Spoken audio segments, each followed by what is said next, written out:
ठीक है, जवाब दो। ठीक है, क्या नाम है चैप्टर का? प्राकृतिक घटना। इस चैप्टर में है दो घटना के बारे में जिक्र किया गया है। क्या है? दो प्राकृतिक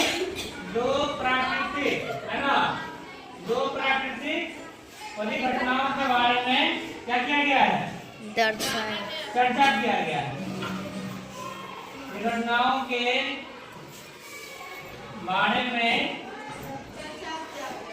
चर्चा किया गया है। पहला है त्वरित और दूसरा क्या है? भूकंप। तो सबसे पहले हम त्वरित के बारे में बोलेंगे। ठीक है, चलो ध्यान दो।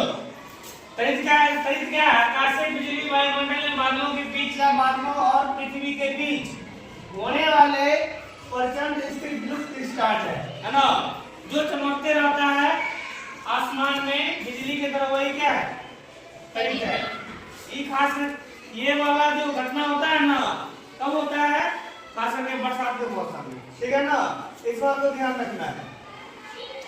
इसके बाद ध्यान देंगे, यह बादलों के घर्षण के कारण पैदा होता है ना, और विद्युत आवेश का क्या होता है? अचानक मुक्त होना, जो तेज प्रकाश की चमक और भयानक टकराहट में सब क्या होती है? नीचे जमीन की ओर आधा उल्टा हो जाता है, वो गिर जाता है। उसके बाद हम जानेंगे किसके बारे में? अर्थक्वेक के बारे में। किसके बारे में? अर्थक्वेक के बारे में। ठीक है ना, तो ध्यान दो, यानी भूकंप के बारे में। जब पृथ्वी के अंदर गतिमान प्लेट क्या होती है? आपस में जब टकराती है तो उससे क्या होता है? कंपन उत्पन्न होता है। क्या होता है? जब गतिमान प्लेट जब टकराएगी तो क्या होगी? कंपन उत्पन्न होगी, और वही घटना क्या कहलाती है? भूकंप कहलाती है। अब एक बात और ध्यान रखना है, जो भूकंप के अध्ययन को सिस्मोलॉजी कहते हैं। क्या कहते हैं? सिस्मोलॉजी, है ना। उसके बाद ध्यान देना है, भूकंप को सिस्मोग्राफ से मापा जाता है। यह एक यंत्र है जिससे क्या है? मापा जाता है ये कितनी तीव्रता तक क्या है, ये भूकंप आता है या नहीं आया। और एक बात ध्यान रखना है, भूकंप को मापने वाला एक पैमाना होता है। भूकंप को मापने वाला पैमाना, मापने वाला पैमाना, पैमाना क्या कहते हैं इंग्लिश में? स्केल। जिसको कौन सा स्केल बोला जाता है? Richter scale. क्या बोलते हैं उसको? Richter scale. इसको ध्यान रखना, लिख लो।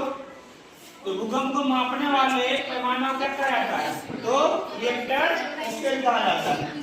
ठीक है ना। और ध्यान दो, अब क्या है? अपकेंद्र। अपकेंद्र यानी हाइपोसेंटर। जिस स्थान पर भूकंप क्या होगा? उत्पन्न होगा, उसे हम क्या कहेंगे? अपकेंद्र या हाइपोसेंटर कहेंगे। अब जानना है इसी सेंटर यानी अधिकेंद्र के बारे में। तो अपकेंद्र के समीप यानी क्या? अगर हाइपोसेंटर के नजदीक में जो स्थान होता है ना, उसे क्या बोला जाता है? अधिकेंद्र बोलते हैं। अधिकेंद्र को एपिसेंटर बोलते हैं, और ये पृथ्वी की सतह पर घटना होती है। ठीक है ना, इस बात को ध्यान रखना है। तो त्वरित हो गया, भूकंप हो गया, अपकेंद्र हो गया यानी हाइपोसेंटर, और एपिसेंटर यानी अधिकेंद्र हो गया। ठीक है ना, सबका अच्छा से